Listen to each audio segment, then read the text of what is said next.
యెషయా గ్రంథం దయచేసి చూడండి. యెషయా గ్రంథం 38వ అధ్యాయం 17వ వచనాన్ని చదువుకుందాం. 37:17.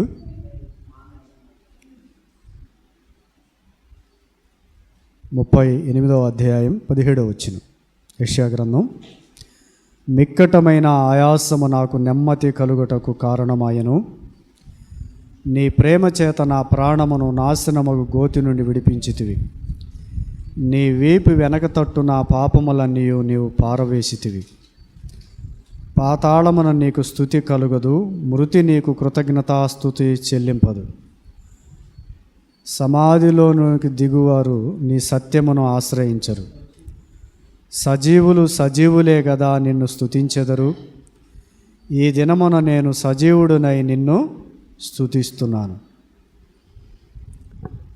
హిజ్కియా మరణకరమైన వ్యాధి చేత బాధపడినప్పుడు మిక్కటమైన ఆయాసము నాకు నెమ్మది కలుగుటకు కారణమాయను అంటున్నాడు. హిజ్కియా 38వ అధ్యాయం 1వ వచనంలో చూస్తే, ఆ దినములో హిజ్కియాకు మరణకరమైన రోగము కలగగా అని చూస్తున్నా. 9వ వచనంలో చూస్తే 38వ అధ్యాయంలో యోధారాజైన హిజ్కియా రోగి అయి ఆరోగ్యం పొందిన తర్వాత అతడు రచించినది అని చూస్తున్నాం. 10వ వచనంలో నా దినములు మధ్యాహ్న కాలమందు నేను పాతాళము ద్వారమున పోవలసి వచ్చెను, నా ఆయుష్శేషం పోగొట్టుకొని ఉన్నాను అనే విషయాలను గుర్తు చేస్తున్నాడు. అయితే 14వ వచనంలో మంగళకత్తి పిట్టవలెను ఓదెగొరుకు వలె నేను కిసకిసలాడి తిని గువ్వవలే మూలిగి తిని అంటున్నాడు. 15వ వచనంలో నేనేమందును, ఆయన మాట చూడండి ఇచ్చేదను ఆయనే నెరవేర్చెను, నాకు కలిగిన వ్యాకులమును బట్టి నా సంవత్సరములన్నీ నేను మెల్లగా గడుపుకొందును అని గుర్తు చేస్తున్నాడు. అంటే ఎంత బాధను ఎంత వేదనను అనుభవిస్తున్నాడో, నా సంవత్సరములు నేను మెల్లగా గడపవలసి వచ్చాను అంటున్నాడు. మిక్కటమైన ఆయాసము నాకు నెమ్మది కలుగుటకు కారణమైంది.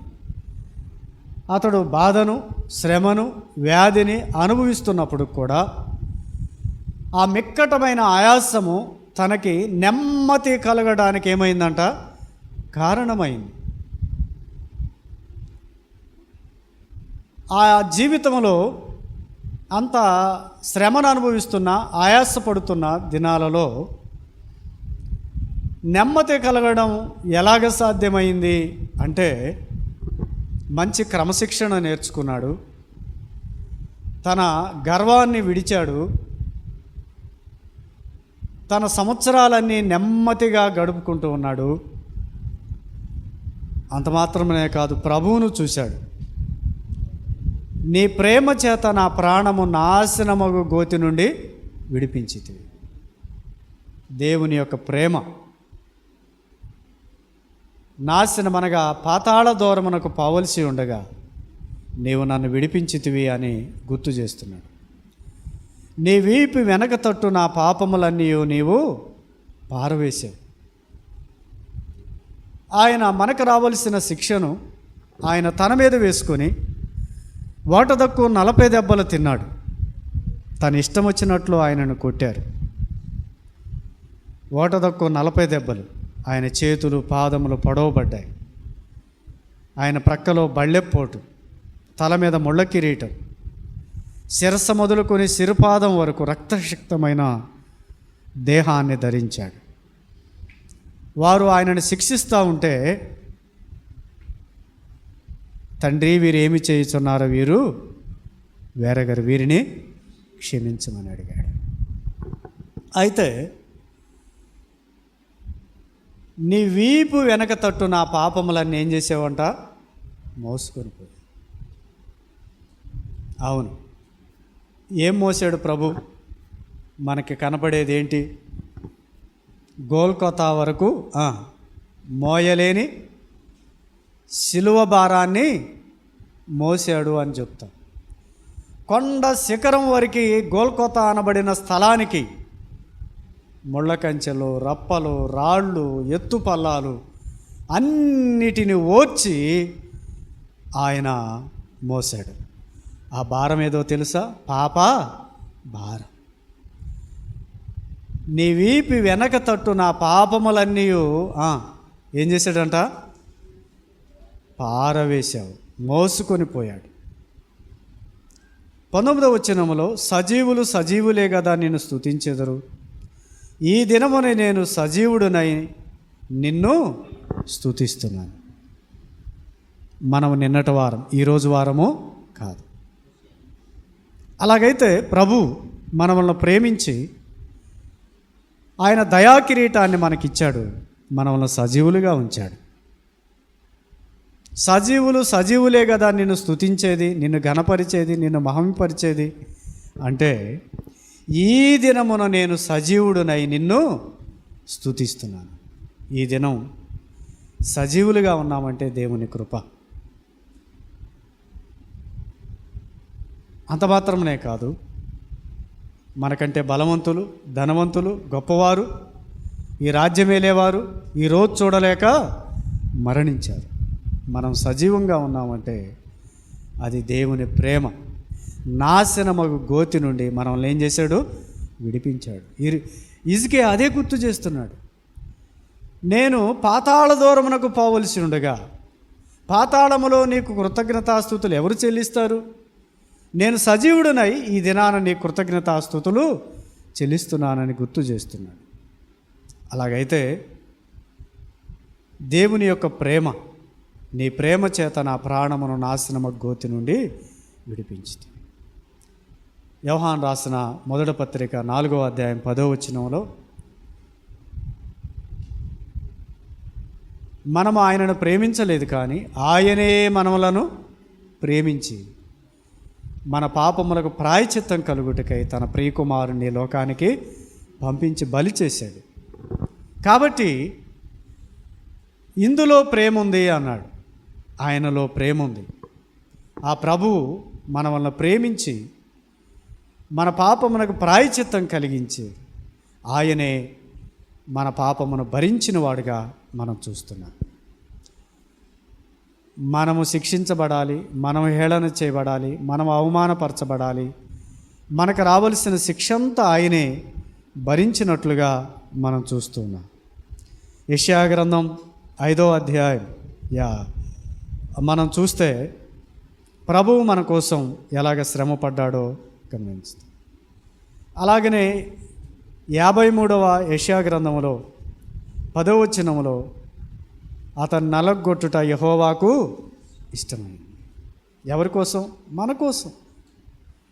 మనల్ని నలగొట్టడం ఆయనకి ఇష్టం లేదు, మనల్ని శిక్షించటం ఆయనకి ఇష్టం లేదు. మనకు బదులు మన స్థానములో ఆయన నలగొట్టుట యెహోవాకి ఇష్టం. ఎందుకు?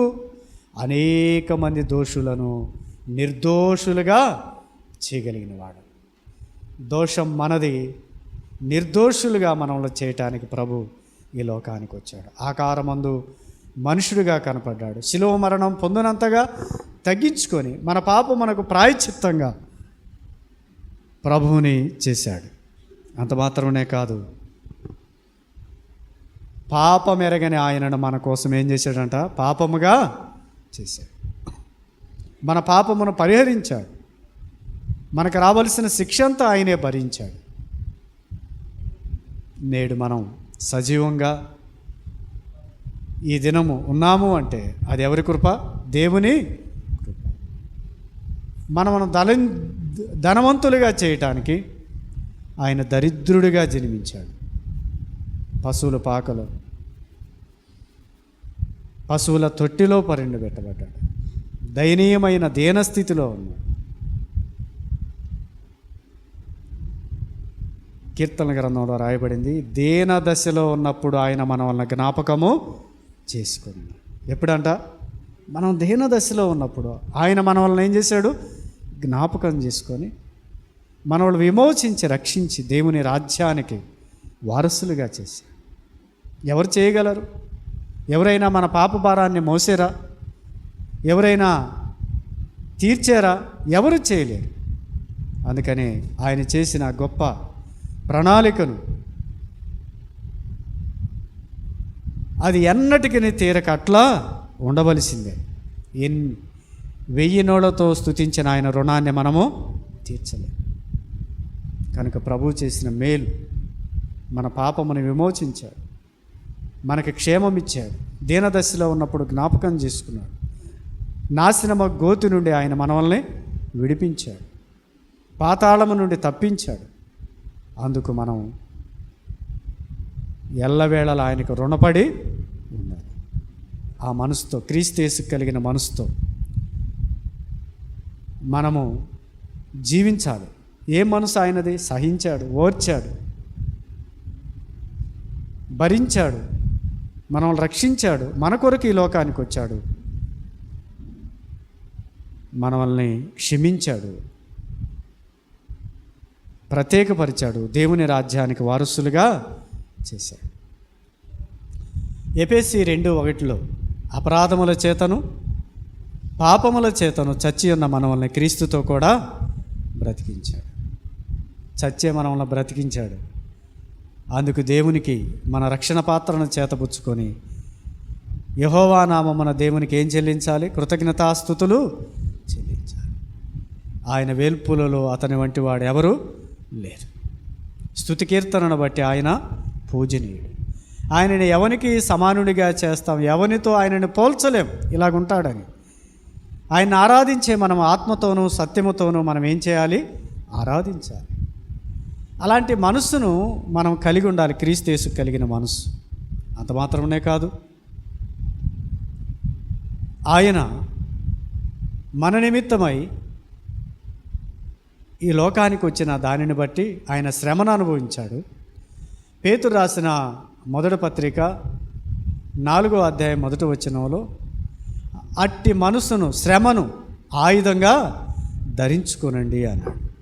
క్రీస్తులో ఉన్న ఆ శ్రమ మనం ఏం ధరించుకోవాలంటే ఆయుధంగా మన ఆయుధం శ్రమలను జయించటానికి, ప్రభువు మీద ఆధారపడటానికి, ప్రభువుకి మహిమ చెల్లించటానికి, ఆయనకి మహిమకరంగా జీవించటానికి. రోమిలికి రాసిన పత్రిక 12వ అధ్యాయంలో సజీవ యాగముగా మీ దేహములు దేవునికి సమర్పించండి. ఏం చేయాలంట? ఇట్టి సేవ దేవునికి యుక్తమైనదని చెప్పాడు 2వ వచనంలో. కాబట్టి మన దేహాలు దేవునికి సమర్పించాలి. మనం ఈ లోకాన్ని విడిచిన తర్వాత మనం ఏమీ చేయలేం, బ్రతికి ఉండగానే, ప్రాణంతో ఉండగానే. అందుకని ఈ దినమున నేను సజీవుడునై నిన్ను స్తుతిస్తున్నానని హిజ్కియా గుర్తు చేస్తున్నాను. అలాగనే మనం కూడా ప్రభు సన్నిధిలో సజీవులమై ప్రభువును స్తుతిస్తూ ఆరాధిస్తూ ప్రభు సన్నిధిన సాగిలపడదాం.